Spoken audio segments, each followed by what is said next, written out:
no lo olviden, melatonina, la importancia de esta homeostasis predictiva. La melatonina, cortesía, ¿no es cierto?, de esta conectividad funcional con nuestro reloj biológico, ¿no es cierto?, la vía entre el núcleo supraquiasmático en el hipotálamo y la glándula pineal, vía ganglio cervical superior, descargas noradrenérgicas, un gran aumento de melatonina durante la noche, y eso literalmente estabiliza todo nuestro sistema endocrino, ¿ya? Todos los argumentos que se esgrimen para decir un buen dormir implica buena salud descansan en gran parte en lo que realiza la melatonina sobre el gobierno central hipotalámico en los distintos ejes hipotálamo, pituitaria, periferia, ¿ya? Entonces recuerden, primero lo que yo les mencionaba, aquí probablemente no se ve ni siquiera en la primera fila, estamos viendo niveles plasmáticos de melatonina en virtud de las horas del día. Con la caída del fondo lumínico, a esta hora, cuando ya el fondo lumínico empieza a disminuir, empieza a aumentar la melatonina. Y el pic de melatonina llega, ¿no es cierto?, en las primeras horas de la noche. Como yo les decía, ¿no es cierto?, en una etapa específica del sueño. Recuerden lo que, ya no sé si lo dije o lo pensé, ¿no es cierto?, cuando hablo de sueño profundo no estoy hablando de un sueño de calidad, sino que de una etapa específica del sueño, que se conoce como el sueño de onda lenta, ¿ya? Y de hecho sabemos que esta vía retino-hipotalámica, ¿no es cierto?, de estas neuronas ganglionares que tienen estos pigmentos especiales, que incluso leen la luz a través de los párpados, mientras más oscuro está, más descargan. Y lo que sabemos, ¿no es cierto?, entonces, que esta descarga durante la noche resetea todos los parámetros que en el día que viene van a permitir los ajustes predictivos, ¿ya? Además sabemos que cuando lo vemos a lo largo de los niveles de melatonina, esta máxima de melatonina que vemos, el valor máximo que se alcanza, va decayendo con la edad.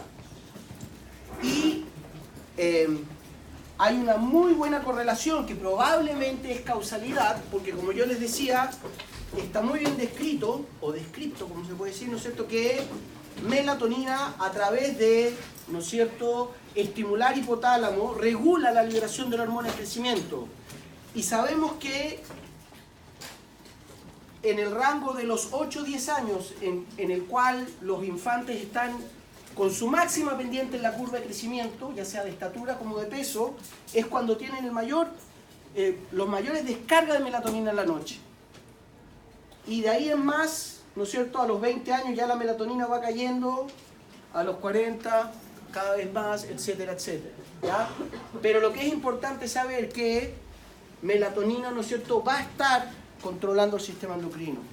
Particularmente importante es una reverberancia que se da, algo lo anunciamos con algunos después de la clase, entre cortisol y melatonina. Cuando uno tiene los niveles de cortisol elevados, por estar enfermo, por estar estresado, ansioso, cuesta más dormirse, y eso impacta sobre la melatonina.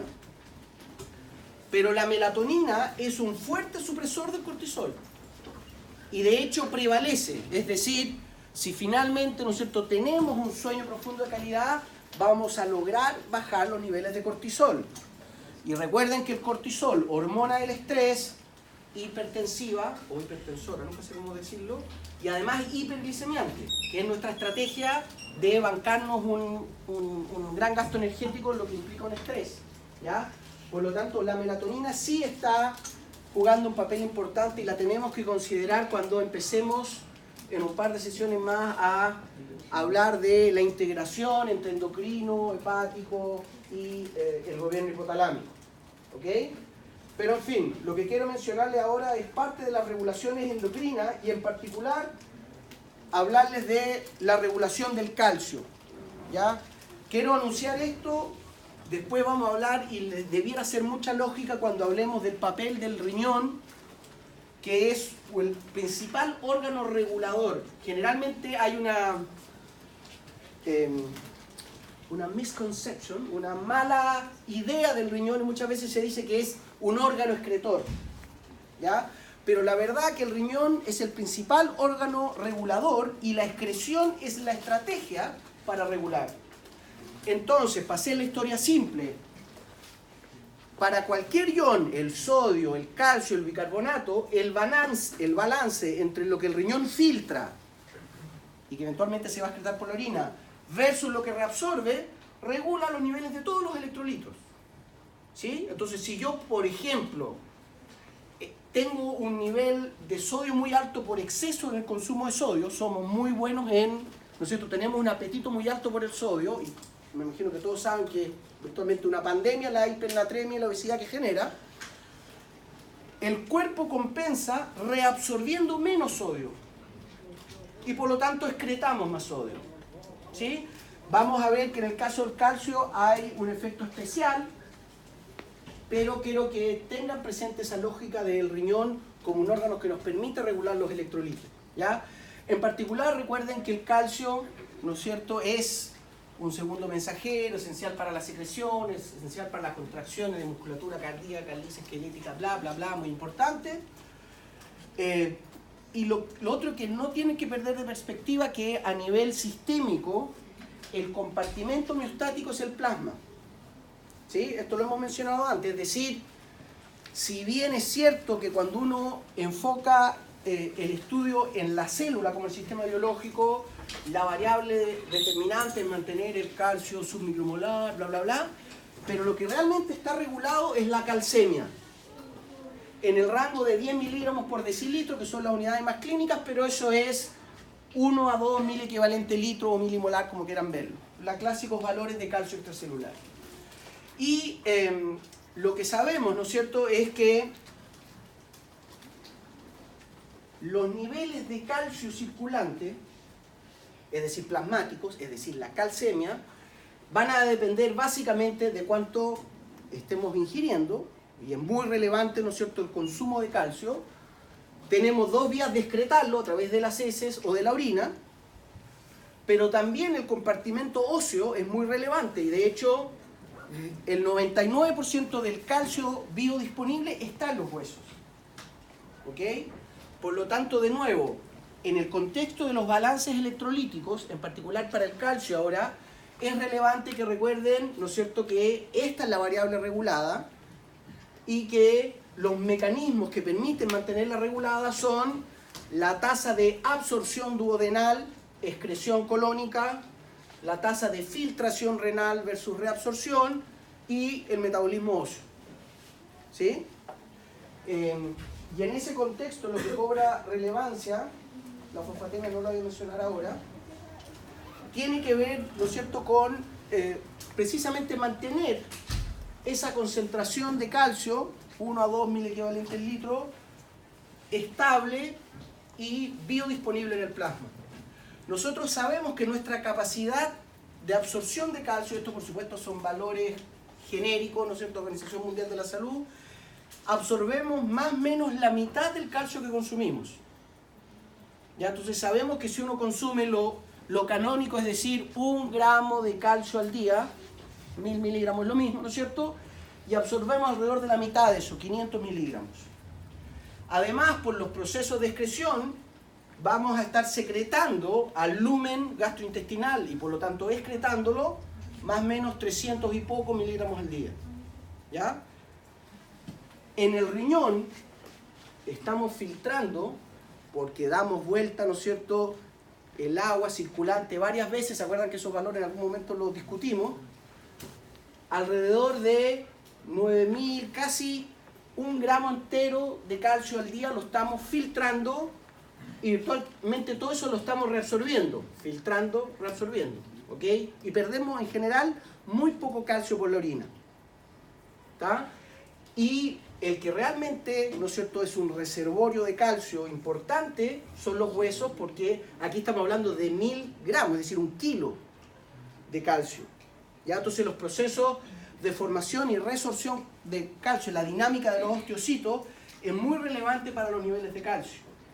Y eso es importante porque como hay que enfatizar, ¿no es cierto?, es el nivel plasmático de calcio que se mantiene regulado. Entonces, por ejemplo, si una persona consume poco calcio al día, lo que va a ocurrir es que los mecanismos se van a orientar a descalcificar los huesos. Entonces, si usted está monitoreando los niveles, la calcemia de un paciente, de un voluntario, puede que esté con el calcio muy bajo, porque no está consumiendo calcio, pero la calcemia se va a mantener estable a costa de la integridad ósea. Que es lo que ocurre, por ejemplo, en algunos de los casos de osteoporosis. Ya por avitaminosis D, hay poca vitamina D, absorbemos poco calcio intestinal, o de frentón hay poco consumo en la dieta. Sin embargo, usted monitorea a esas personas que han sido veteranos de 60 años y la calcemia va a estar dentro del rango fisiológico. Y a menos que uno haga un mapa de densidad ósea, no va a poder identificar que hay una caída en los niveles de calcio. ¿Ok? Entonces hay que entender eso porque finalmente la homeostasis corporal se vuelca hacia el plasma como el compartimento donde rápidamente podemos repartir las cargas. ¿Sí? ¿Se entiende esa metáfora, no? Y por lo tanto es importante reconocer esa estrategia. Dígame. Generalmente lo que se hace, ahora vamos a mencionar las estrategias de cómo regulamos el calcio, pero básicamente es asegurarnos que además el calcio es mucho más prevalente en mujeres que en hombres, que hay una buena ingesta de calcio. Generalmente lo que hacemos es optimizar la absorción de calcio, que no sea el 50%, sino que sea más, y la vitamina D ayuda mucho en eso. Se evalúa función renal para descartar que estemos filtrando más de lo que reabsorbemos, y hay que estar monitoreando, idealmente, eso también va a depender de los presupuestos de paciente del centro médico, idealmente hacer una medición de densidad ósea. ¿Ok? Porque de nuevo, como yo les digo, puede haber una debilitación ósea muy importante, sin embargo ustedes no lo van a poder describir en términos de la calcemia, ¿ya? Entonces, cuando hablamos de la regulación del calcio, ¿alguien sabe cuál es la principal hormona que regula el calcio? La paratormona, ¿no es cierto? Casi que, si es que no lo saben, podrían adivinar a qué es lo que apunta la paratormona, ¿no? Si decimos que la paratormona, hormona paratiroidea, es una hormona hipercalcemiante, ¿está? ¿Qué va a favorecer? ¿La absorción o la secreción intestinal? ¿Qué va a acelerar? ¿La reabsorción renal o la filtración glomerular? Y va a acelerar, ¿no es cierto?, la resorción de calcio desde los huesos hacia el plasma. Ahí está la respuesta hipercalcemiante. Por eso es importante reconocer, ¿no es cierto?, los mecanismos que nos permiten mantener esta variable regulada, porque son precisamente los que atacan, en este caso, la paratormona principal, hormona hipercalcemiante. Tenemos también la calcitonina, que es una hormona antagónica, que es hipocalcemiante y que inhibe la absorción, inhibe la reabsorción y osifica los huesos. ¿Sí? Entonces, para el fosfato vamos, en un par de semanas probablemente, vamos a dedicar una sesión a hablar de desbalance electrolíticos, ¿ya? Pero primero me tengo que asegurar que veamos la parte fisiológica para que podamos empujar un poquito hacia la fisiopato. Pero lo que quiero mencionar, el fosfato va muy de la mano con el calcio, porque de hecho el fosfato cálcico es la hidroxiapatita, que es el hueso finalmente, ¿no es cierto? El peso seco del hueso es fosfato cálcico, ¿ya? Entonces va muy de la mano en términos de los mecanismos de regulación. El fosfato es por lejos el principal ácido tritiable que tenemos en la orina. ¿Ok? Entonces cuando hablemos de los balances renales ácido-base vamos a retomar esto, así que confíen en que no vamos a dejar esto de lado, pero me quiero concentrar en lo del calcio y las glándulas paratiroideas porque es un buen ejemplo para arrancar con esta regulación, ¿ya? Entonces primero recordar que existen las glándulas paratiroideas, ¿no es cierto? Recuerden entonces que aquí estaría la tiroides, esta forma de mariposa, ¿no es cierto?, con sus dos lóbulos, y que las glándulas paratiroides son 4, las 2 superiores, las 2 inferiores, a pesar que hay ciertas evidencias que sugieren que podrían tener funciones, podrían tener cierta selectividad en algunos aspectos, podemos asumir que las 4 glándulas paratiroides funcionan todas iguales, ¿ya? Pero es importante tenerlo presente porque muchas veces cuando hay tiroidectomías por cáncer a la tiroides, al paciente le vuelan las paratiroides, al menos una, y eso puede generar una desregulación del calcio, ¿ya? Pero lo que hay que tener presente, primero entonces, a no olvidar, la paratormona, PTH, es su principal estímulo, el principal estímulo de la glándula paratiroidea es una hipocalcemia aguda, ¿ya? Entonces, si estamos viendo los niveles séricos de PTH, aquí están los niveles de calcio en milimol litro, en mil equivalente, como quieran verlo. Aquí está lo que yo les digo, ¿no es cierto? El rango fisiológico es 1,5 milimolar, cae un poco e inmediatamente se dispara la hormona la paratormona. ¿Ok? Entonces, hipocalcemia aguda aumenta inmediatamente la liberación de PTH desde las glándulas paratiroides. No voy a entrar en el detalle más celular, se supone que ustedes ya son expertos en fisiología celular, pero lo que tienen que tener en perspectiva es que las células paratiroideas tienen receptores de calcio. ¿Ya? El calcio funciona como un ligando de un tipo de proteína y por lo tanto, en este caso cuando cae el calcio, se genera una liberación de la PTH. ¿Ok?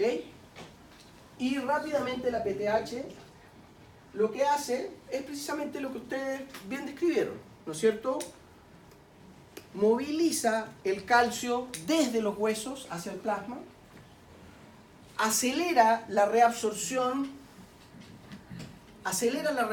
de calcio en el riñón. En el riñón, esto lo vamos a ver en detalle, pero recuerden que si tenemos un nefrón, eso es un nefrón. Recuerden que la filtración es un proceso muy rústico, muy poco... aquí no hay un mecanismo, es un filtro proteico que permea, básicamente por carga y sobre todo por tamaño. Pero aquí no hay... la filtración no nos ofrece mecanismos de regulación, ¿ya? En cambio, la reabsorción son básicamente transportadores. Intercambiador sodio-calcio, calcio-ATPasa, que tienen cinética saturada, por lo tanto, si hay mucho en el filtrado, superamos la capacidad de reabsorber y empieza a aparecer o calcio, o glucosa, o sodio en la orina, y eso es un indicador que hay en exceso en el plasma, ¿ya? Pero esto lo quiero enfatizar porque en algunos libros está desprolijamente descrito y dicen que, por ejemplo, la PTH disminuye la filtración de calcio. Y eso no es correcto. No hay chances reales de regular la filtración. Lo que hace es aumentar la reabsorción. La PTH impacta sobre células epiteliales del túbulo proximal y le aumenta la cinética, la capacidad de transporte a las proteínas que transportan el calcio desde el lumen y por lo tanto genera un efecto hipercalcemiante. ¿Ya? Esto en términos de valor de calcio es de lo más importante y no es raro cuando hay personas con nefropatías, etcétera, que empiecen a tener desregulación de calcio, primero porque es uno de los principales mecanismos. ¿Ya?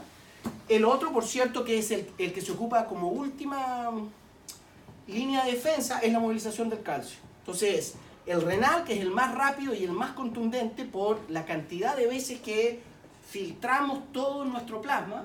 ¿Se acuerdan de esos valores o no? Que decíamos que la persona prototípica de 70 kilos tiene un volumen circulante de 5 litros y filtra al día 180 litros. O sea, todo nuestro plasma pasa 360 veces al día por el filtro y se reabsorbe. ¿Ok? Por lo tanto, aumentar un poquito la cinética de reabsorción es muy efectivo en retener el calcio y generar, ¿no es cierto?, una respuesta hipercalcemiante refleja. Y en el caso del intestino delgado, la estrategia de la paratormona es también a punta renal. Esto quizás no está muy bien explicado, pero la PTH estimula en células renales la producción de vitamina D. La vitamina D liposoluble difunde y a nivel del intestino delgado, el duodeno, estimula el tránsito transepitelial de calcio. ¿Ya? Entonces, la PTH, principal hormona hipercalcemiante, 2 de sus 3 estrategias apuntan al riñón. Directamente por aumentar la reabsorción o estimular, se los voy a mostrar en otra diapo, pero quiero que quede bien claro porque con los capitalinos me parece que me enredé yo mismo. La vitamina D es de origen renal.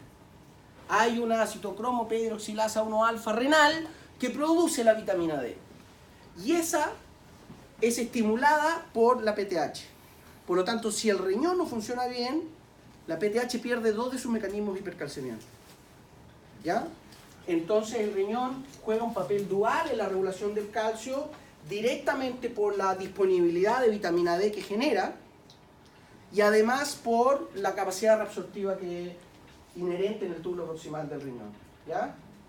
Esto es lo que les quería mencionar respecto a la vitamina D. La estrategia, la PTH, estimula al riñón a que produzca vitamina D. En rigor, la vitamina D activa, la vitamina D es la previtamina. La vitamina D activa es la 1.25 de hidroxivitamina D que se conoce como calcitriol. 1.25 de hidroxivitamina D. Y vitamina D como buena señal esteroidal liposoluble, receptores nucleares, y básicamente lo que hace es aumenta, esto es epitelio duodenal, en el duodeno es donde ocurre, ¿no es cierto?, justo a la salida del píloro y el vaciamiento gástrico, donde empieza a ocurrir la absorción de manera más efectiva. Los receptores de vitamina D estimulan, aumentan la expresión de canales de calcio, aumentan la expresión de calvindina, calsecuestrina y proteínas que ayudan a movilizar el calcio sin que aumente en la célula y la célula se comprometa por exceso de calcio, y además estimulan la expresión en la vasolateral hacia el intersticio del intercambiador sodio-calcio y de una calcio-ATPasa, intercambiador secundario y primarios de calcio. Por lo tanto, acelera muchísimo el tránsito transepitelial de calcio desde el lumen duodenal hacia el plasma y un efecto hipercalcemiante potente. ¿Ya? También es importante saber que otra fuente de vitamina D es la dermis, muchos melanocitos en la piel por estimulación de la luz solar, por eso probablemente también lo saben, ¿no es cierto? La luz solar, la luz ultravioleta, ¿no es cierto?, de la luz policrómata del sol, genera un cambio en el ciclo penantopenitoferantreno, ¿se acuerdan?, del anillo de colesterol, y básicamente lo transforma en vitamina D, que al hacerse liposoluble, permea desde la piel, entra al plasma y también ejerce el mismo efecto. Por lo tanto, también es correcto cuando se menciona la lógica de tomarse un baño de sol no aumenta la vitamina D, es cierto. Y en particular en osteoporosis, en algunos casos, ¿no es cierto?, se le receta a los pacientes, principalmente mujeres, que consuman vitamina D porque les va a optimizar la entrada de calcio. ¿Ya? ¿Queda claro eso, no? Entonces, la paratormona va a estar regulando los niveles de calcio principalmente, y por eso a mí me gusta mencionar esto primero, cuando reconocemos los mecanismos que nos permiten mantener la calcemia regulada, inmediatamente podemos entender cómo esta hormona hipercalcemiante va a ejercer su efecto.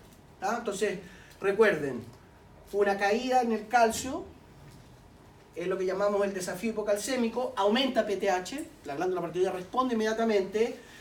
La primera respuesta en el curso temporal es aumentar la reabsorción de calcio a nivel renal. Eso es lo primero que ocurre.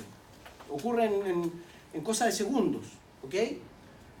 Lo segundo, y si esto es suficiente, nos quedamos ahí. Va a ser la primera línea de defensa, riñón. Otherwise, estimulación de la hidroxilasa renal, ¿no es cierto? Y esto puede pasar horas a días hasta que el tono de vitamina D, idealmente horas, ¿no es cierto?, sea lo suficientemente elevado para que robustezca, ¿no es cierto?, los niveles de calcio plasmático. Y finalmente, por suerte finalmente, ¿no es cierto?, es el recambio de calcio desde los huesos. Y todos esos efectos hipercalcemiantes disminuyen PTH y etcétera, etcétera, etcétera. ¿Sí? Tiene lógica, ¿no es cierto?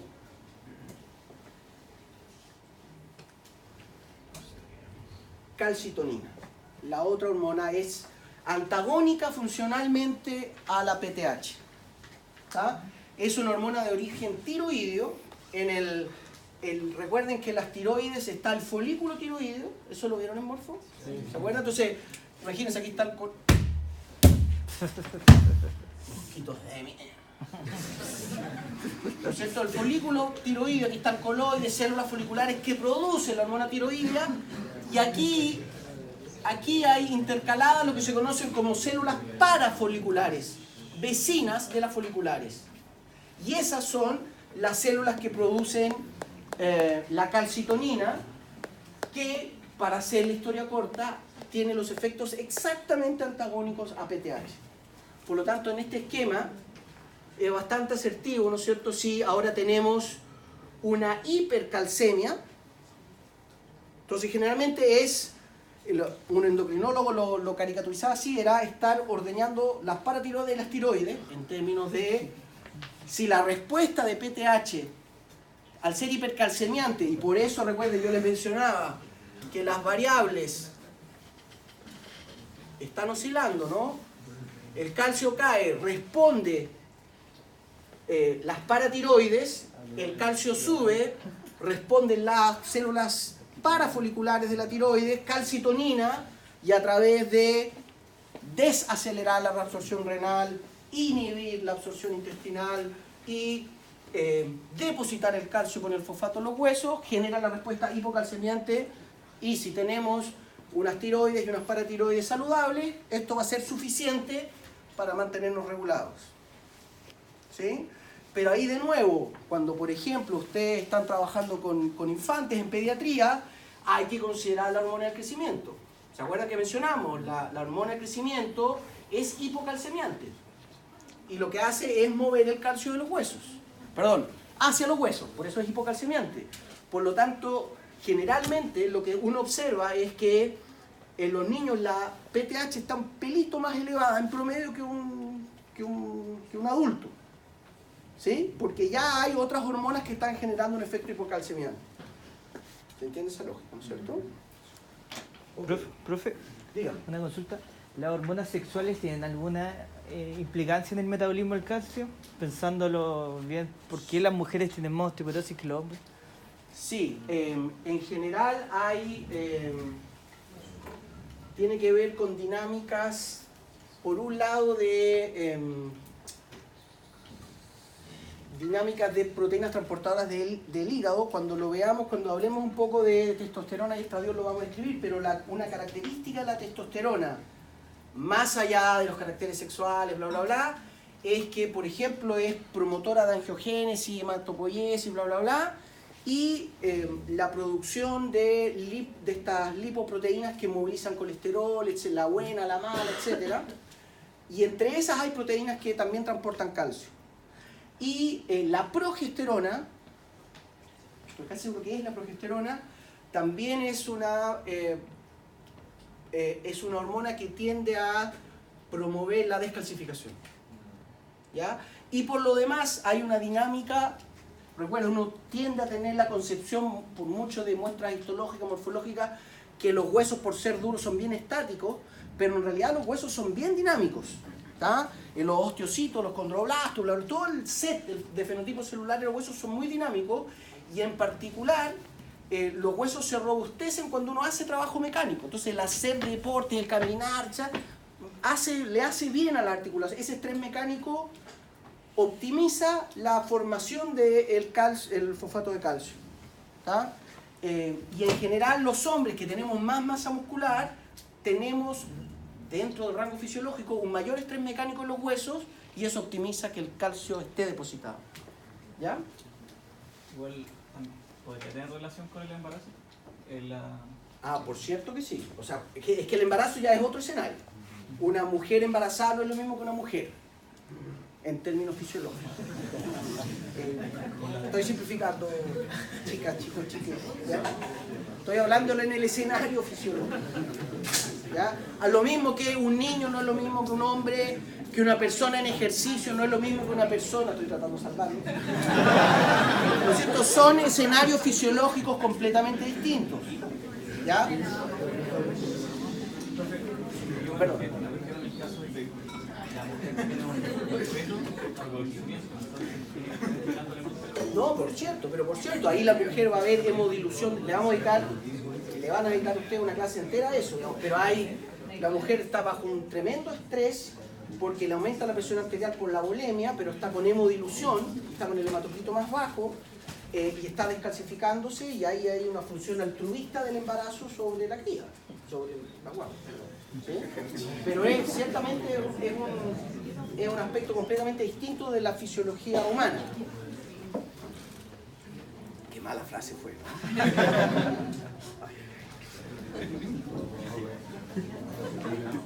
Ya, bla bla bla, muy importante. Vamos a empezar a hablar de metabolismo, ¿ok? El control endocrino del metabolismo es básicamente el control de los glúcidos. Recuerden que nosotros somos, ¿no es cierto?, una máquina que funciona con glucosa como combustible. Y podemos ocupar lípidos, podemos ocupar cuerpos cetónicos, pero los convertimos a glucosa y lo oxidamos. Esa es la estrategia que tenemos, ¿ok? Y por lo tanto, lo que tenemos que reconocer, lo que yo les mencionaba, ¿no es cierto?, de primero los mecanismos locales que nos permiten mantenernos dentro de nuestra tasa metabólica fisiológica, y ahí básicamente, que es lo que vamos a empezar a hablar ahora, el páncreas endocrino, ¿no es cierto?, la respuesta local, pero hay que sumarle la respuesta sistémica autonómica, símpato adrenal, la respuesta al estrés con cortisol, etcétera, etcétera. ¿Ya? Y aquí lo importante recordar, ¿no es cierto?, es que recuerden que nosotros tenemos un gasto energético con el puro hecho de cómo estamos constituidos, que es muy grande. ¿Sí? Evidentemente, nuestra tasa metabólica, nuestro gasto energético depende muchísimo de nuestra edad, de nuestra talla corporal, del género. Los hombres gastamos más energía porque tenemos más masa muscular en promedio, ¿no es cierto? Y sabemos que el consumo diario de energía en una persona sedentaria está en el rango de 2.300, 2.400 kilocalorías al día. Una persona que no hace ejercicio, ¿ya?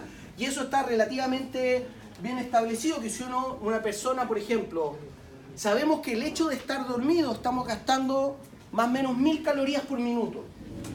Tasa metabólica basal. No quiere decir que si duermen 24 horas van a bajar de peso, ¿ya? Pero por el hecho de dormir, estos son indicadores metabólicos en el sueño profundo, cuando estamos con la menor actividad cardiovascular, con la menor actividad encefálica, estamos gastando 1.000 calorías por minuto, que es un montón de energía. ¿Ok? Y eso, calculado por las 8 horas, ¿no es cierto? 8 horas, 60 minutos, 480, 480 más 48, 540 kilocalorías al día en puro dormir. Si uno pasa 8 horas al día estudiando, ustedes están aquí 8 horas sentados, porque después no estudian en la casa, ¿no? Pero están más o menos 8 horas en clase, etcétera. Con el hecho de estar, la diferencia de estar durmiendo a estar atendiendo algo, que es lo que yo les mencionaba, creo, en la clase pasada, el consumo de energía casi sube al doble. ¿Está? Etcétera, etcétera, etcétera. Trotar por media hora, un trote light, 9 kilocalorías por minuto, se empieza a disparar, ¿ya? Pero finalmente, lo que quiero enfatizar, que en tener un día sedentario, vamos a gastar 2.000 y pico calorías, ¿ok? Se han hecho estudios también en fisiología del deporte. Michael Phelps, el exacampeón olímpico de natación, gastaba 13.000 kilocalorías al día. Porque claro, entrenaba 6 horas al día, 3 de la mañana, 3 de la noche, y eran entrenamientos de alto rendimiento, etcétera, etcétera. Por lo tanto, el rango de gasto energético que tenemos en un día es muy alto. Y ustedes podrían más o menos estimar cuánto es lo que gastan en virtud de, ¿no es cierto?, las horas que le dedican a actividades de alto gasto energético.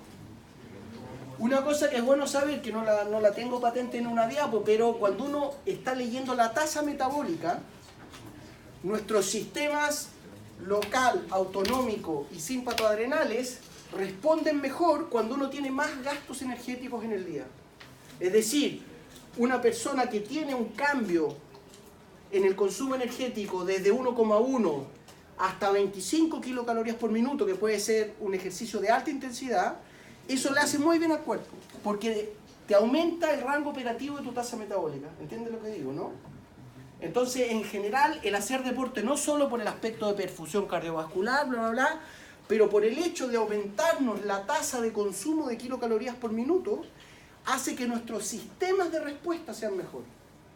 Y después respondemos mejor, eventualmente, ¿no es cierto? Si es una persona sana, que no sería si hace deporte, respondemos mejor a los grandes estrés. ¿Ok? Pero bueno, lo que les quería mencionar, ¿no es cierto?, es esa lógica que tenemos un gasto energético muy grande en la termogénesis basal, el consumo de energía de la bomba sodio-potasio. ¿Recuerdan que alguna vez también les di esos valores? Más o menos 200 kilocalorías en el día se nos van en mantener la temperatura. ¿Ya? Es decir, son funciones que no podemos hipotecar. No podemos gastar menos que esta energía. ¿Ya? Y un aspecto importante a considerar, ¿no es cierto?, que nuestro principal mecanismo de obtención de energía, que es el sistema ATP-creatina, ¿se acuerdan? Creatinina-ATP, no almacena el ATP. Tenemos que estar sintetizándolo o resintetizándolo constantemente. ¿Sí? Entonces tenemos una célula promedio, el rango de ATP disponible es entre 1 a 10 milimolar, ATP libre, ATP magnesio, pero en 5 segundos, algo de esto hablamos en fisiología muscular probablemente, en 5 segundos eso ya se desaparece, ya no está disponible. Y por eso es tan importante que haya una respuesta cardiovascular, que entre más oxígeno, que movilicemos glucosa de la reserva para poder oxidarla y obtener más ATP rápidamente. ¿Ok? Pero en general no hay que olvidar que la lógica de nuestro organismo es la oxidación de la glucosa. ¿No es cierto? Somos animales que lo que hacemos es echarle glucosa a la locomotora y con eso arranca. ¿Sí? En particular, yo les había mencionado también, creo, esto probablemente lo mencioné en neuro, esto me va a empezar a pasar todo eso. Nuestro cerebro es exclusivamente glicolítico. No es capaz de hacer gluconeogénesis. Por lo tanto, descansa aún más en, ¿no es cierto?, la glucosa disponible. ¿Ok? Y entonces, cuando estamos hablando de esta variable, ya no es el calcio, sino que es la glucosa, hay que reconocer, por ejemplo, que en la entrada, ¿no es cierto?, la entrada de glucosa al sistema, la separamos en dos grandes etapas, ¿no es cierto?, que son etapas dietarias, pero son la absortiva, que es lo canónico, ¿no es cierto?, que es la ingesta de alimento, y lo más importante de eso, la absorción, es decir, que el alimento primero sea digerido, una proteína se transforme en oligopéptidos, aminoácidos, porque son esas partículas esenciales las que podemos absorber en el intestino. ¿Tá? Entonces, básicamente lo que se conoce como la fase absortiva arranca con la ingesta y dura más o menos 2 a 3 horas desde que comenzó el almuerzo. Y la etapa que también se considera formalmente de entrada al sistema, la posabsortiva, son las estrategias de movilizar las reservas principalmente de hígado y músculo hacia el plasma. Y fisiológicamente la principal etapa posabsortiva es el ayuno nocturno.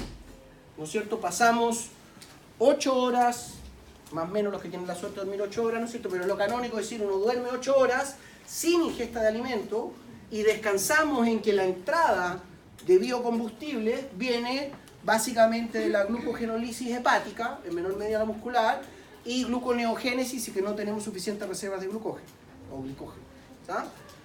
Pero básicamente esa es la estrategia, ¿no es cierto?, de la oxidación, y en orden prioritario va a ser, recuerden, glucosa, siempre estamos evolutivamente orientados a enfocar nuestra dieta en eso.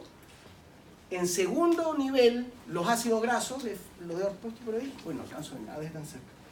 Estoy viejito. Ácidos grasos libres, si quedamos cortos de glúcidos y de lípidos, le echamos mano a los aminoácidos y ahí es donde empieza la pérdida de peso. La pérdida de peso que no nos gusta porque es la estructural, la pérdida de peso, el rollito, está ideal. Y en última medida, eventualmente los cuerpos cetónicos. ¿Ya? Pero durante un ayuno prolongado fisiológico como el desayuno, o sea, como el previo al desayuno, perdón, estamos ocupando estas estrategias posabsortivas y finalmente la lógica es obtener ATP, en menor medida GTP y UTP, pero ATP es lejos el principal, y todo lo que ustedes bien saben del ATP como moneda energética, bla, bla, bla, integridad estructural. En una persona sedentaria, el 70-60% de la energía que obtiene se va directamente al metabolismo basal. Por eso les digo, la persona sedentaria su techo fisiológico está un poquito por arriba del metabolismo basal. Y es importante que tengamos, que desafiemos a nuestro cuerpo con ejercicios de alta intensidad de consumo de energía, porque eso nos despierta nuestras alarmas. Eso es importante que las alarmas se prueben, por decirlo de alguna manera. ¿Ok?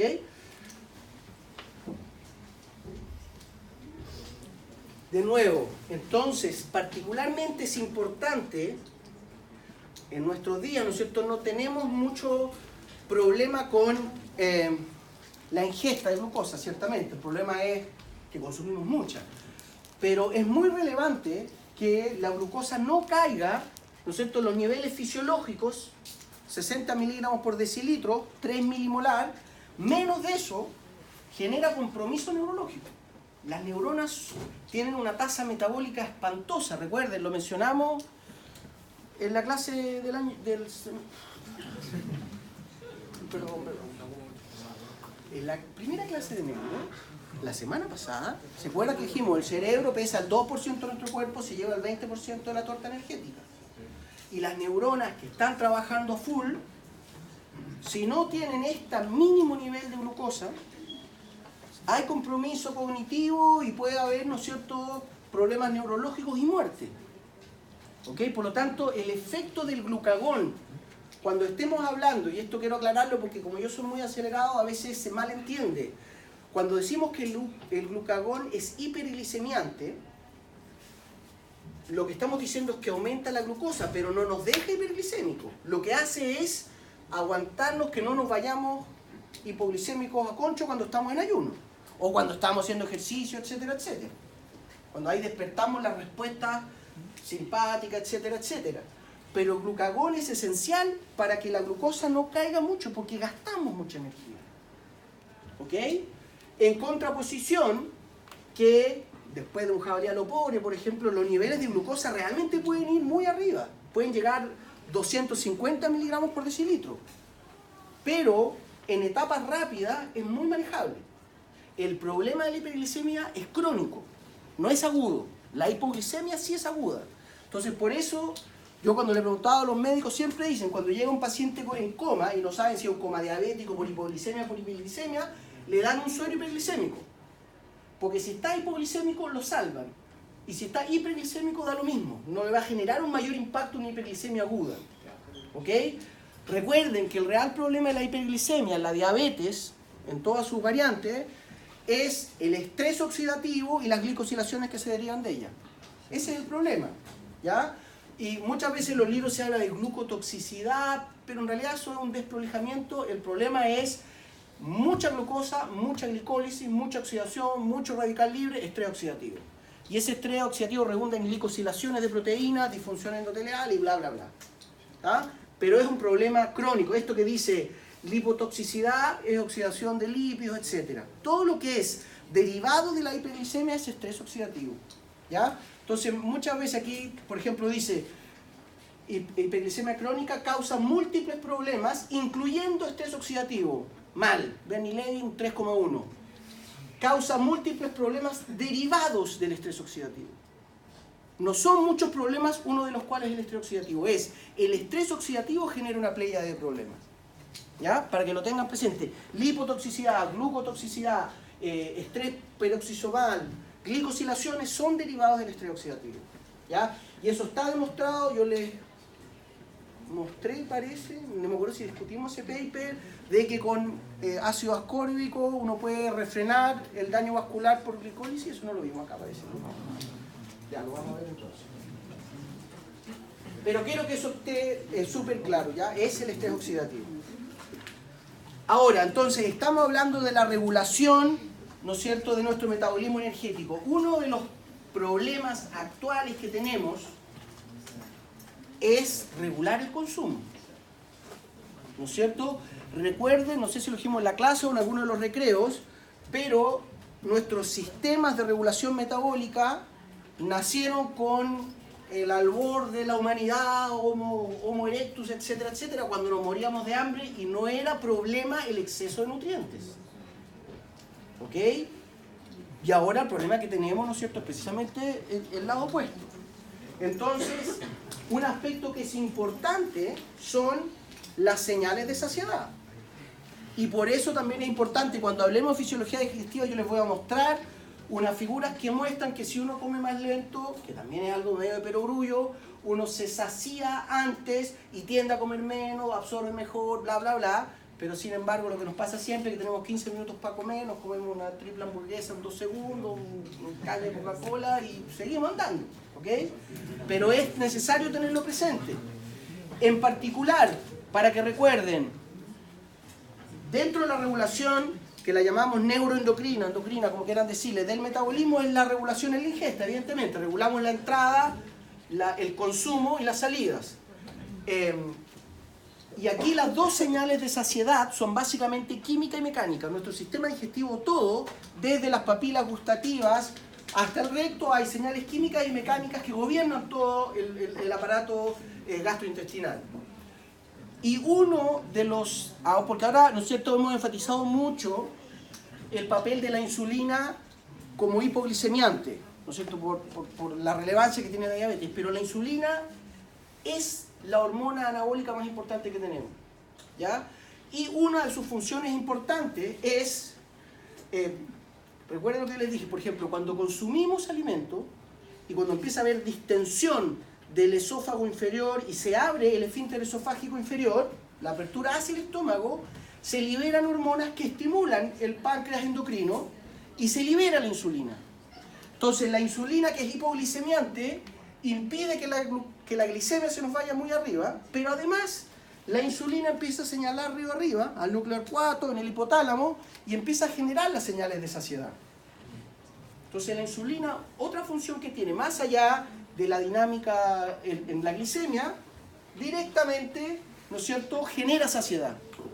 Además, estimula a los adipocitos, particularmente en grasa parda, que secretan la leptina, también de origen peptídico, vidas medias muy cortas en el plasma, y también genera una señal de saciedad química sobre el hipotálamo. ¿Ok? Por eso cuando comemos muy rápido tendemos a tener una mayor ingesta calórica de la que necesitamos, porque no alcanzamos, ¿no es cierto?, a reportarle a nuestro sistema de saciedad que ya estamos, ¿no es cierto?, procesando la energía. ¿Ok? Además hay señales de distensión, como les digo, que reportan a hipotálamo. Pero, como les digo, entonces insulina va a estar generando inmediatamente un efecto hipoglicemiante per se, pero además evita una mayor hipoglicemia por generarnos un freno, ¿no es cierto?, en el consumo. Ahora, respecto al páncreas, ¿no es cierto?, recuerden, cuando hablemos de fisiología digestiva vamos a hablar del páncreas exocrino, los acinos pancreáticos, la secreción de bicarbonato, bla, bla, bla. Ahora nos vamos a enfocar básicamente en los islotes de Langerhans. Esto también se supone que lo han visto en histología, bla, bla, bla. Acuérdense que Langerhans describió los islotes a los 22 años. ¿Ah? Usted, León, ¿qué ha descubierto? ¿Cómo abrir la cerveza con la llave? Bueno, ¿qué es lo que hay que recordar? ¿Qué es lo que hay que recordar? La unidad funcional del páncreas endocrino, islote de Langerhans. Y realmente es una unidad funcional. Está, aquí ni se nota mucho, aquí está con un anticuerpo específico endocrino. Pero recuerden que los islotes están rodeados por tejido conectivo, están aislados. Y cada islote tiene una irrigación específica hacia él, ¿no es cierto? Por lo tanto, realmente son unidades funcionales independientes. Y de nuevo aquí se cumple el clásico supuesto de la fisiología, ¿no es cierto?, que la función del páncreas endocrino es la suma de la función de todos los millones de islotes que tenemos en el páncreas. ¿Ok? Y en el páncreas endocrino, ciertamente hay dos células que son las más relevantes en términos de la función. Recuerden, las células beta, las que sintetizan y secretan la insulina, y las alfas que sintetizan y secretan el glucagón. Insulina hipoglicemiante, glucagón hiperglicemiante.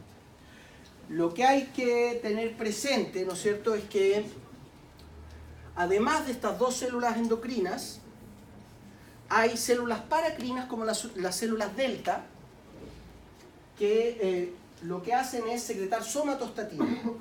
¿Ok? La somatostatina, la mencionamos al voleo en la mañana, cuando es de origen hipofisiario, adeno hipofisiario, es la hormona inhibitoria del crecimiento. ¿Sí? A nivel pancreático es una señal paracrina, es decir, no difunde a la circulación, pero lo que hace es inhibir fuertemente la actividad alfa y beta. Siempre la somatostatina tiene una función inhibitoria, en todos los casos que se ha descrito, ya sea endocrina hipofisiaria o paracrina pancreática. Uy, parece y en este caso juega un papel importante porque se ha especulado mucho sobre el papel de la somatostatina en el contexto que no siempre hace lógica que haya una señal que inhibe tanto alfa como beta páncreas. ¿Ya? Pero hay evidencia, voy a hacer la historia un poquito corta, que, y esto es evidencia con otros mamíferos, ¿no es cierto?, que el sistema beta pancreático y las células alfa también son demasiado efectivas en sus respuestas. Eso se revela, por ejemplo, en los pacientes insulino dependientes, los diabéticos tipo 1, que cuando se inyectan insulina realmente les da una hipoglicemia refleja muy fuerte. Entonces hay evidencia en algunos marsupiales animales que las respuestas de un páncreas exclusivamente alfa y beta generan una oscilación muy grande en la glicemia. Y en respuesta evolutiva a eso surgió una regulación local paracrina con somatostatina que hace que las células beta no secreten tanta insulina y que las alfas no secreten tanto glucagón. ¿Entiendes lo que digo, no? Porque realmente la respuesta llama la atención que el glucagón y la insulina generan respuestas muy rápidas y muy robustas.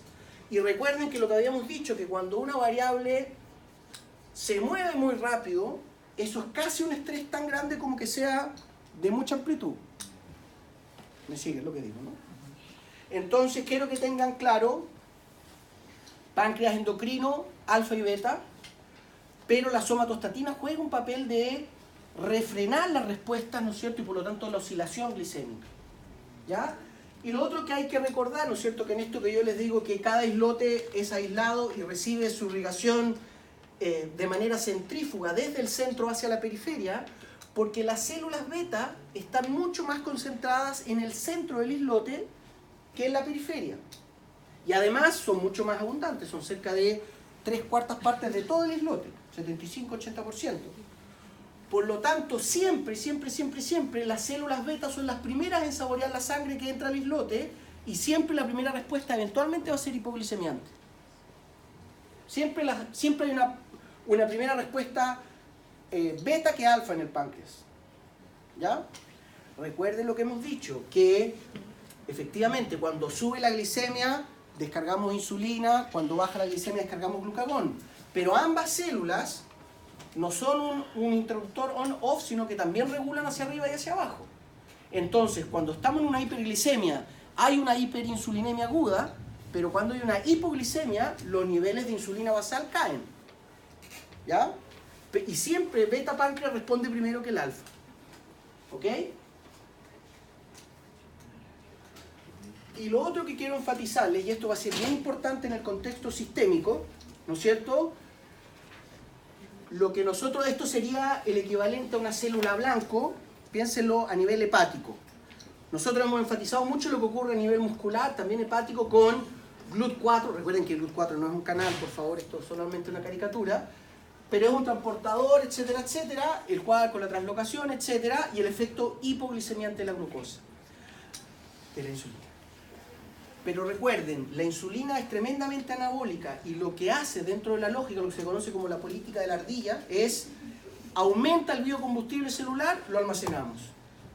Y la insulina, particularmente en el hígado, promueve fuertemente la síntesis de glucógeno.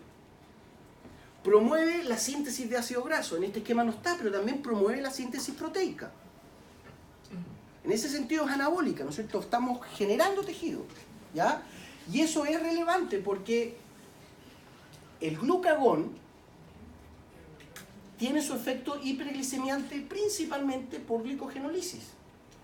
Por lo tanto, si tenemos un paciente hipoinsulinémico o insensible a la insulina, con resistencia a la insulina, claro, va a tener un mal manejo de la glicemia, que eventualmente, si es relativamente tolerable, podemos jugar con una dieta pobre en hidratos de carbono y se balancea, pero va a tener una baja reserva de glicógeno. Por lo tanto, aún teniendo células alfa saludables, teniendo buenos niveles de glucagón, va a tener descarga de glucagón y el glucagón no va a ser capaz de mantener la glicemia durante el ayuno nocturno en el nivel mínimo necesario porque no va a haber reserva de glucógeno. ¿Entiendes lo que digo? Entonces, en este antagonismo funcional entre insulina y glucagón, la insulina pesa mucho más, porque la respuesta hiperglicemiante del glucagón depende del glicógeno que generó la insulina.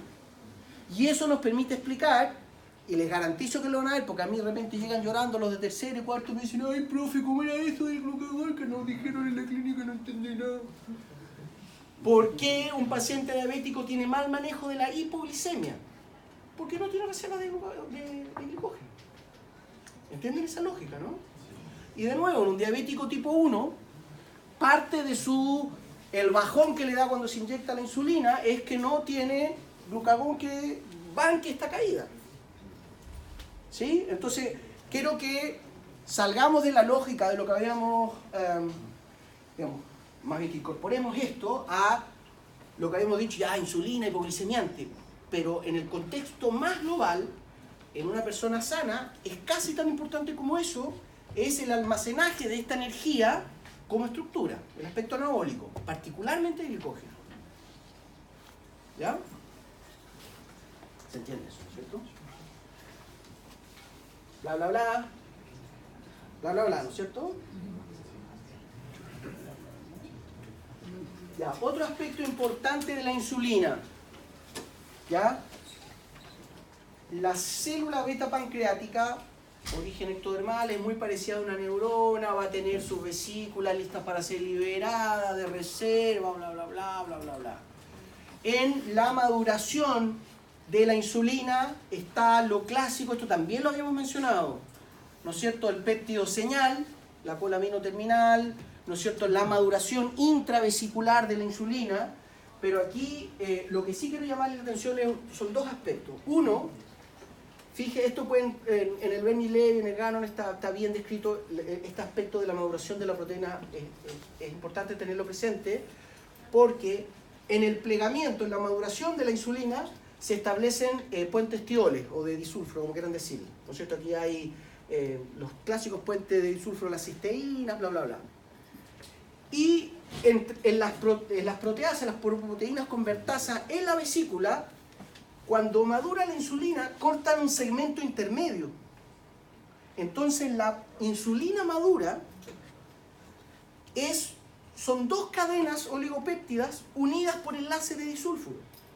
Y acuérdense que los enlaces de disulfuro son una picantería energética, muy baja la energía. Por lo tanto, hace que la insulina sea aún más lábil, aún más débil que cualquier otra proteína en el plasma. Porque lo único que la sujeta funcionalmente son estas picanterías de puente SS. ¿Ya? Entonces quiero que tengan eso presente, porque si ya hemos enfatizado que cualquier hormona o señal endocrina peptídica va a durar poco en el plasma, la insulina está condenada. ¿Ok? Y además, y por lo tanto hace difícil, ahora lo vamos a ver, ¿no es cierto? Hace difícil poder correlacionar la insulinemia, los niveles de insulina en el plasma, con la insulina que efectivamente secretó el páncreas. Finalmente lo que nos interesa es la insulinemia, porque esa es la insulina disponible que va a estar ejerciendo su efecto anabólico, hipoglicemiante, bla, bla, bla, bla, bla. Pero si queremos evaluar la función pancreática, es decir, qué tan sensible es el páncreas como primera línea local de defensa ante unos cambios en la glicemia, la insulinemia no nos dice mucho. ¿Ok? Sin embargo, dentro de la vesícula está capturado el péptido C, péptido conector, que conecta la cola amino con la carboxiterminal. Sigan la lógica que estoy diciendo. Por lo tanto, cuando se libera la vesícula, cuando se libera el contenido vesicular, ¿da? Estamos liberando estequiométricamente la misma cantidad de péptido C que de insulina. Y el péptido C, esta cadena, es la más estable, son los los enlaces peptídicos clásicos. Esta proteína es súper resistente a la proteólisis y de hecho sale incluso en la orina. Entonces, con medir el péptido C en la orina,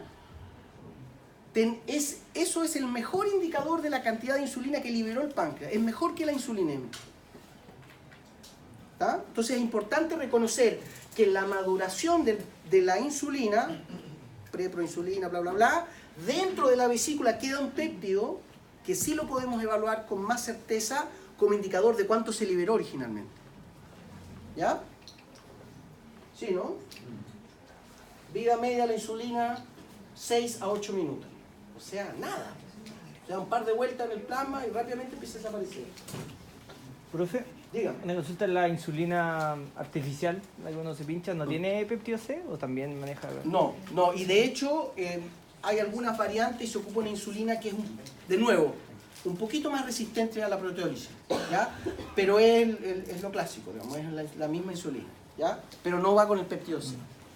Aquí quiero enfatizar de nuevo, no voy a darme vueltas sobre cosas que ustedes se supone que reconocen, pero acuérdense la lógica, qué es lo importante de la célula beta pancreática en el contexto de la regulación glicémica, que es un glucosensor. Aumenta la glucosa y en función de cuánta glucosa entra, genera el ATP, depolarización por cierre del canal, el KTP channel, bla, bla, bla, bla, bla. ¿Se acuerdan de esto, sí? Muchachos, vayan leyendo la materia, sería fome que se empiecen a quedar atrás. Pero esto deberían dominarlo bien. ¿Se acuerdan GLUT2 que tiene una constante disociación elevada en el rango hiperglicemiante y por eso se hace relevante en la hiperglicemia y no en la euglicemia? ¿Es necesario revisarlo o lo revisan ustedes, ¿no es cierto?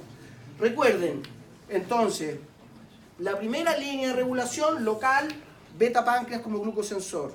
Segunda línea de defensa, de hecho, es el hipotálamo, que también es glucosensor y es más fino.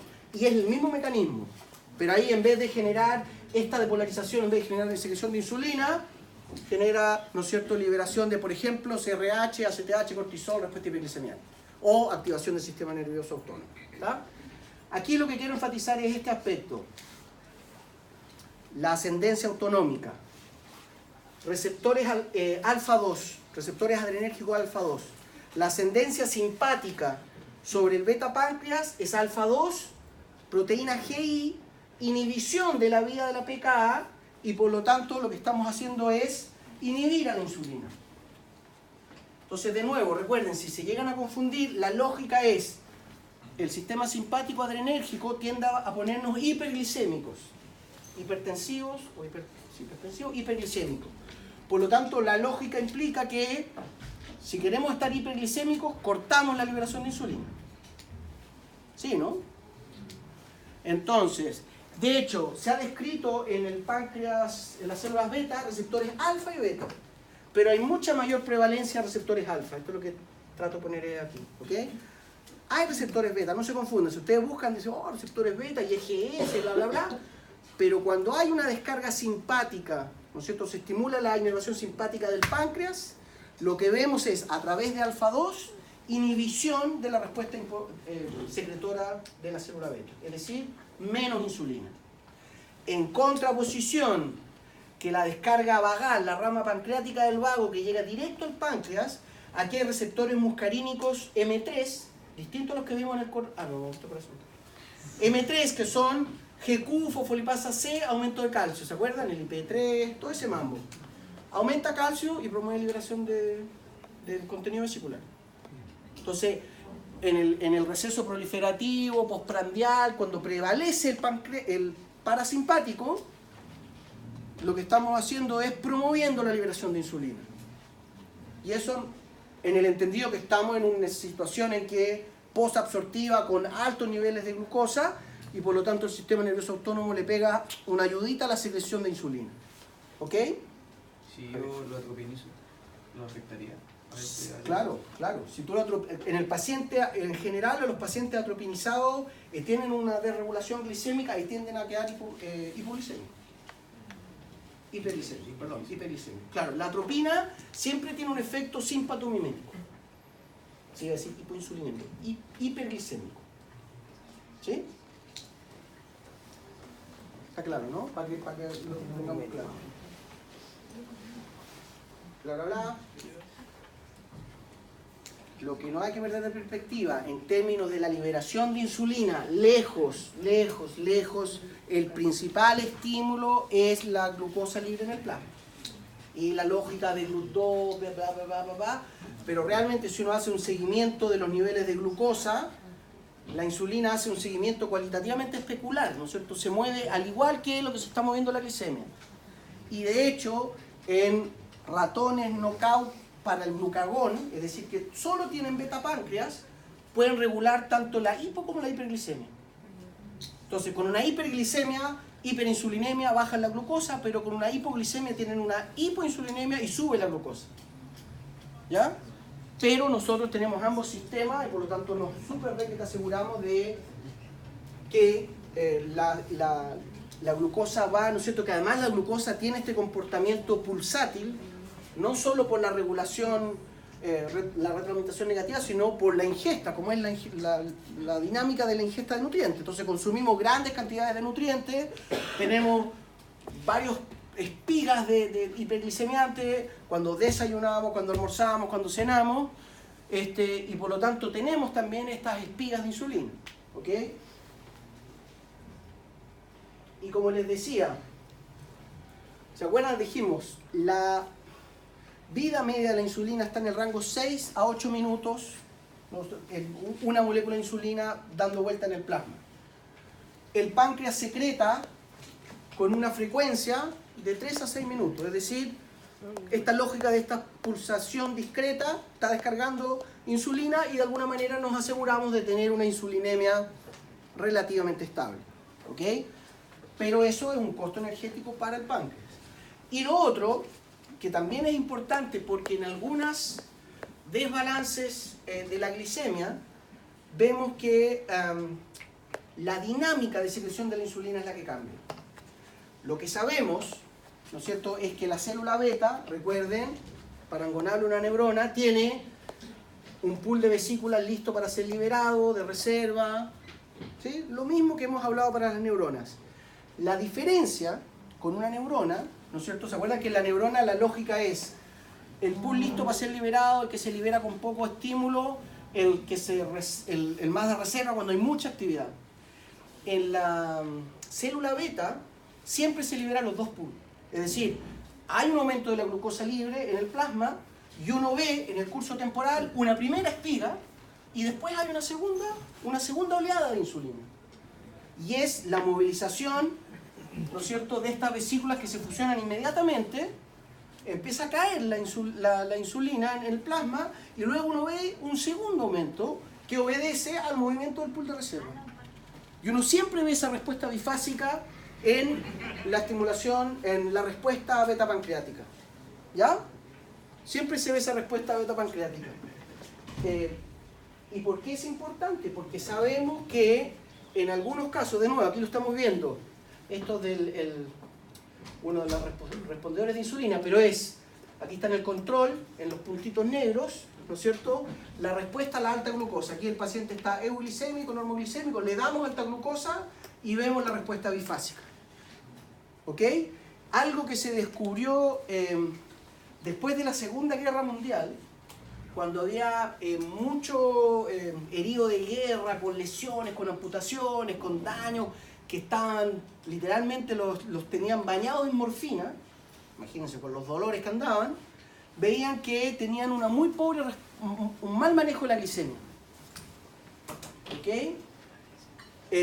Para hacer la historia corta, no sé si conocen el fentanilo, es un agonista opioide, es un fuerte anestésico, se ocupa mucho actualmente porque no atraviesa la barrera hematoencefálica, por lo tanto tiene el efecto analgésico de la morfina y como no atraviesa tanto la barrera, no tiene el potencial adictivo que tiene la morfina.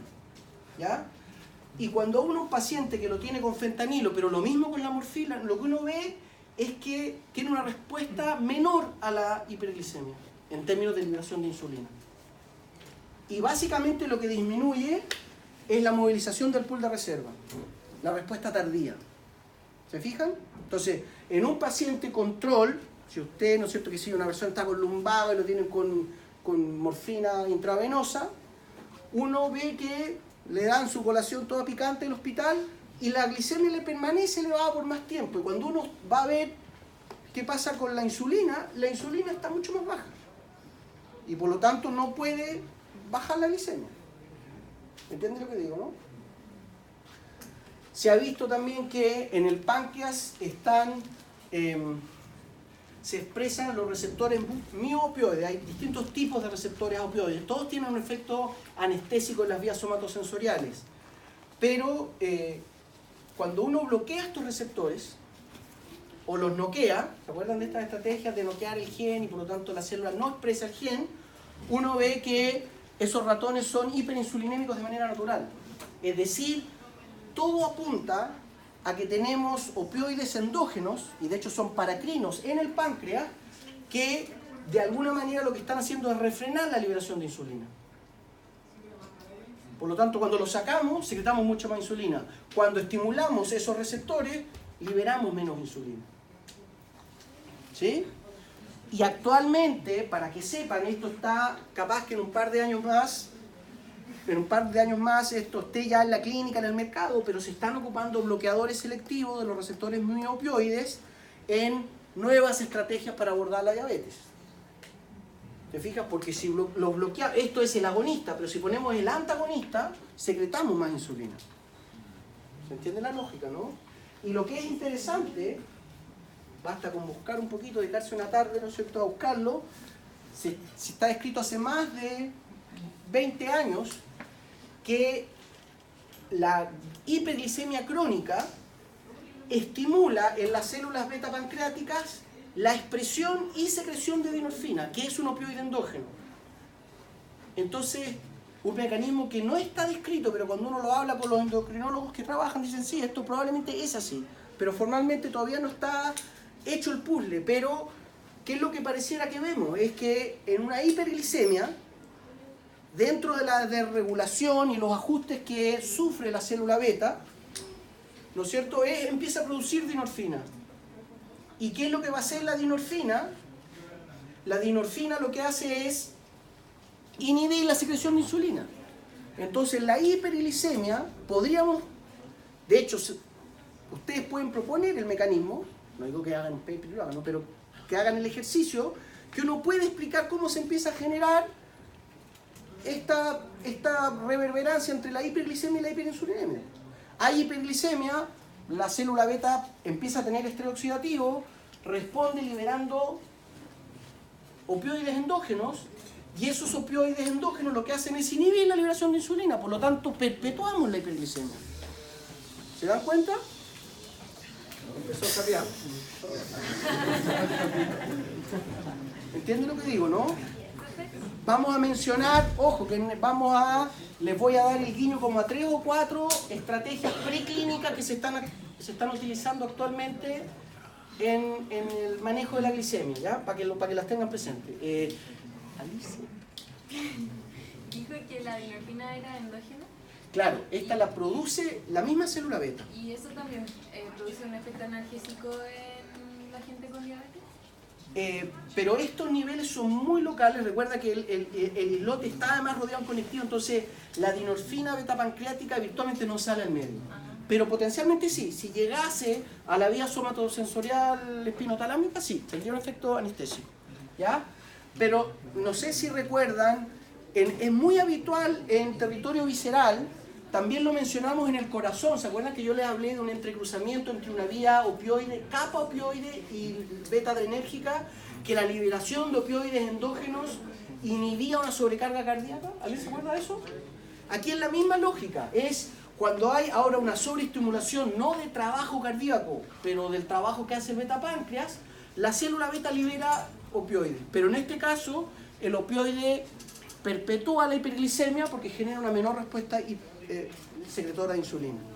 Pero para que sepan, digamos, el sistema regulador con opioides es muy habitual a nivel visceral. Está muy poco explorado, pero claramente impacta en la regulación, en este caso de la glicemia.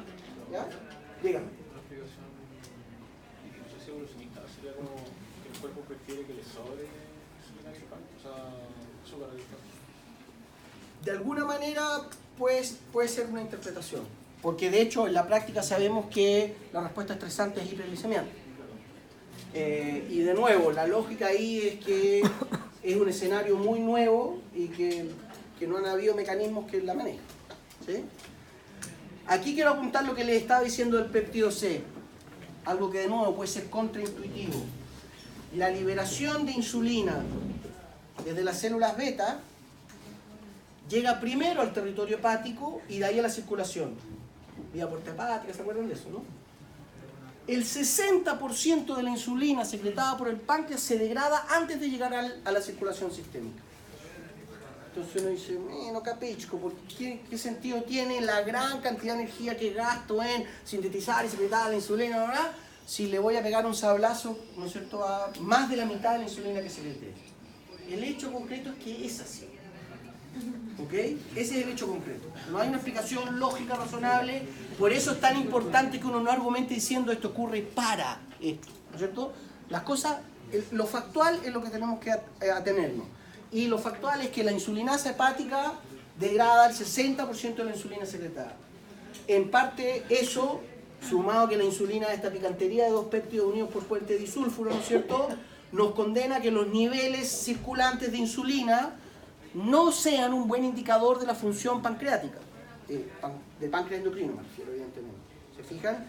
Y por eso lo que yo les decía, que no se ve nada, por eso los niveles de péptido C tienen una relevancia clínica. Fisiológica no se le conoce. No hay ninguna función achacable al péptido C. ¿Ok? No se conocen receptores, péptido C, nada. Pero clínicamente son muy relevantes por lo que acabamos de mencionar. Entonces el péptido C pasa soplada por el territorio hepático, se distribuye rápidamente a nivel sistémico, se filtra, se excreta y por lo tanto, tanto a nivel plasmático como en la orina, lo determinamos y eso sí nos indica cuánta insulina se secretó del páncreas. ¿Ok? De nuevo, acuérdense, estrategias preclínicas de diabetes, los opioides, inhibidores de la insulinasa hepática. Cae de cajón, ¿no? Si tenemos pacientes, ¿no es cierto? Recuerden que las diabetes en general son todas un montón de desórdenes metabólicos. Hay muchas distintas, tanto tipo 1 tipo 2. En general la tipo 1 es hiperglicémica, hipoinsulinémica. Es decir, estamos hiperglicémicos porque no secretamos o secretamos poca insulina. Entonces el clásico cuadro de la diabetes tipo 1, que es la más heredada, etcétera, etcétera, es hiperglicemia y hipoinsulinemia. ¿Ok? Y en algunos de esos casos, cuando no es por falta total de insulina, sino que es por poca, pero si ocupamos inhibidores de la insulinasa hepática, inmediatamente tenemos un montón de insulina disponible nuevamente. No ha saltado a la clínica porque los inhibidores que se han sintetizado en laboratorio no se metabolizan bien en el propio hígado y por lo tanto empiezan a ofrecer ciertas desventajas desde el punto de vista hepatotóxico, bla, bla, bla, pero es algo que se está explorando y yo casi podría asegurar que van a lograr hacer el péptido que no sea hepatotóxico y que sea inhibidor y van a poder aumentar efectivamente los niveles de insulina en el plasma, ¿sí? Por eso es importante que reconozcan, que recuerden que el hígado cumple, ¿no es cierto?, le pega un guillotinazo a la insulina plasmática y por tanto si inhibimos ese mecanismo vamos a tener un montón de insulina. ¿Okay? Para el glucagón es lo mismo, por si se me olvida decirlo después, pero el 80% del glucagón que se secreta desde las alfa pancreáticas se degrada en el hígado. Es un hecho. ¿Okay? Ahora, respecto a cómo evaluamos el manejo de la glucosa, ¿no es cierto? El clásico test, ¿no es cierto?, que es la ingesta oral, lo canónico, ¿no es cierto?, no sé si todavía será así, pero era 75 miligramos de glucosa, la cucharadita de glucosa, y ver, ¿no es cierto?, cómo responde el paciente. ¿Ok? Aquí la lógica, ¿no es cierto?, es que un paciente en ayuno va a tener bajos niveles de glucosa, debería estar ciertamente, ¿no es cierto?, si está en ayuno en el rango 60, 70 miligramos por decilitro, obviamente consume glucosa, hay un aumento de glucosa y deberíamos ver un gran aumento de insulina, que es esta espiga de insulina la que disminuye la glucosa. ¿Sí? Por lo tanto, debiéramos ver, y recuerden lo que yo les he dicho, que la insulina se empieza a secretar antes que la glucosa y los nutrientes entren al plasma, se empieza a secretar cuando se distiende el estómago. ¿Ok? Por lo tanto, debiera ser una respuesta muy rápida. Sin embargo, en una persona en un escenario diabetogénico o de frentón con diabetes, primero ustedes deberían ver que la glicemia en ayuno está elevada, que obviamente va a aumentar cuando consuma glucosa y aquí va a depender de el escenario, es evidentemente de diabetes tipo 1, que no hay respuesta, pero también podría ser una insulina muy elevada y por lo tanto sería resistencia a la insulina. ¿Sí? Sí. ¿Se entiende la lógica, no? Aquí en general lo canónico es decir, cuando la glicemia está por sobre los 200 miligramos por decilitro, y eso cuando es crónico, estamos hablando de una persona que 200 miligramos por decilitro de glucosa 2 horas después de la ingesta, eso significa que la insulina no está siendo capaz de regular la glicemia. ¿Ok? Lo que voy a aprovechar de contarles acá es que cuando se diseñó este test originalmente, ¿no es cierto? El test original, esto lo describen en parte José y el Departamento de Medicina de la Universidad de Buenos Aires, ganaron un premio Nobel trabajando en estas cosas. ¿Se me fue la onda? Y el diseño original, que tenía bastante lógica, era bueno, en vez de ser una ingesta oral, que sea una administración intravenosa de glucosa. Porque lo que nos interesa, lo que les interesaba, nos interesa, es la respuesta rápida. Entonces, en ese contexto, la administración IV, la intravenosa, suena como la ruta más lógica. Y el pronóstico era, bueno, respecto a la oral, la intravenosa va a generar una respuesta más rápida y más robusta. Sin embargo, ahí fue cuando lo que vieron es que cuando uno compara, ¿no es cierto?, el aumento de insulina en virtud de la administración de glucosa oral versus intravenosa, la oral genera una respuesta mucho mayor. ¿Ok?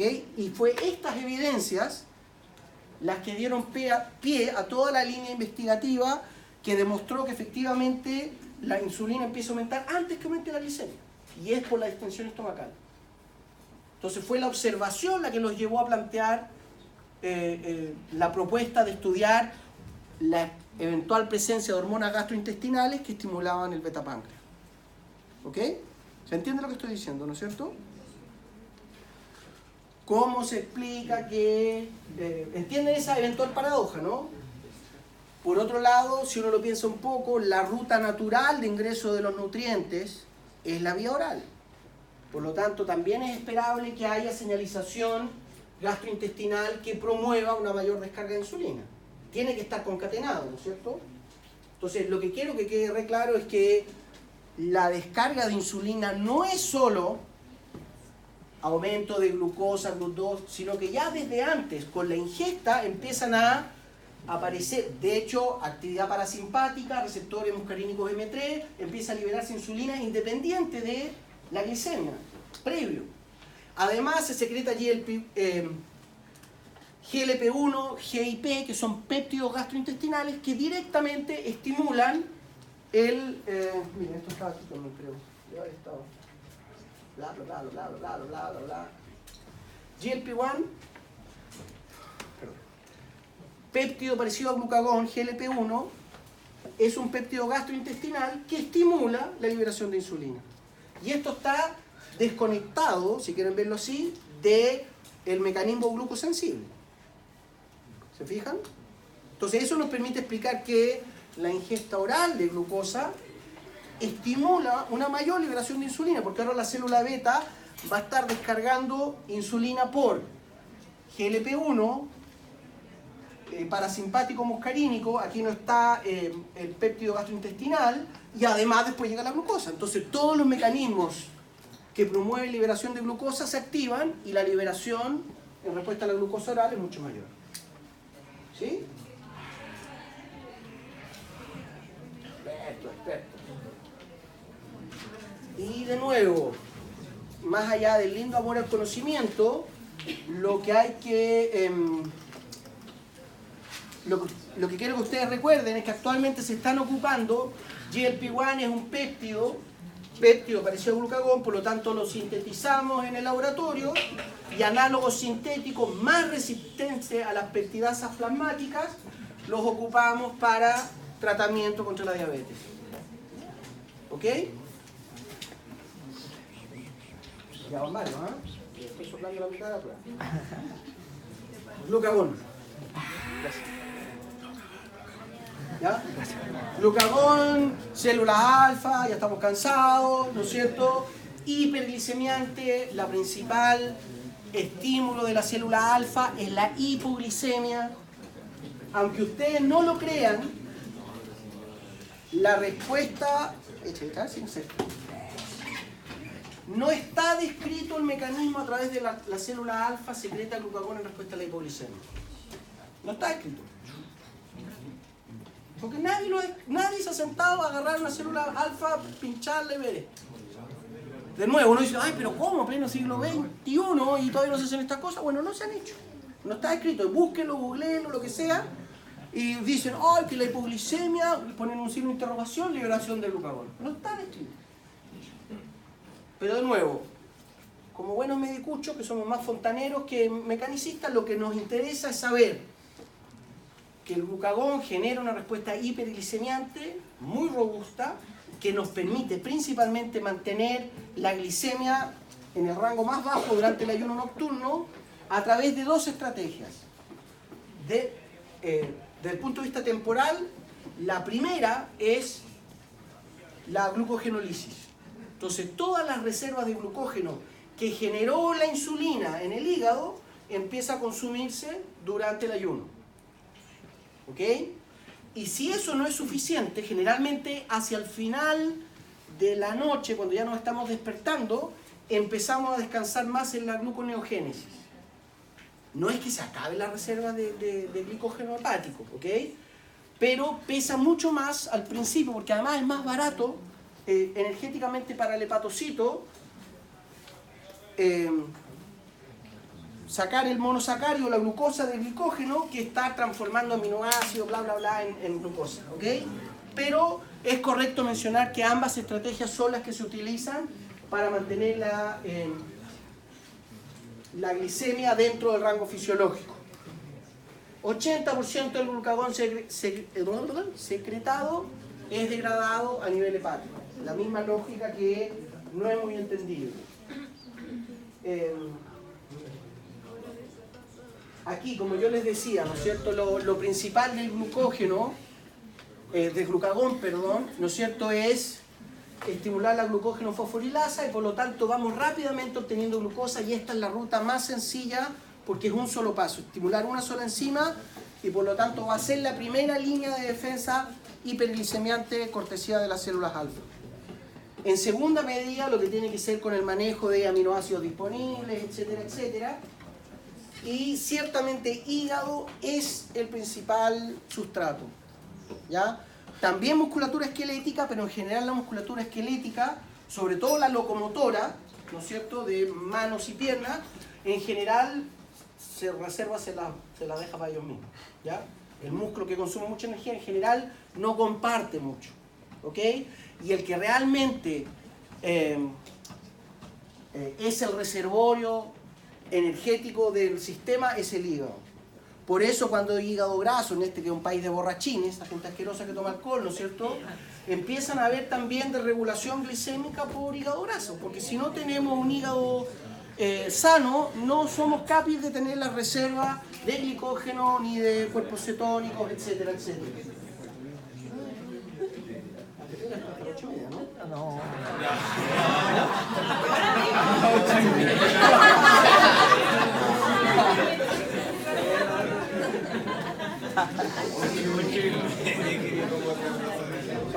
Ya, sigamos mañana. Vengan a clase. Vengan a clase. No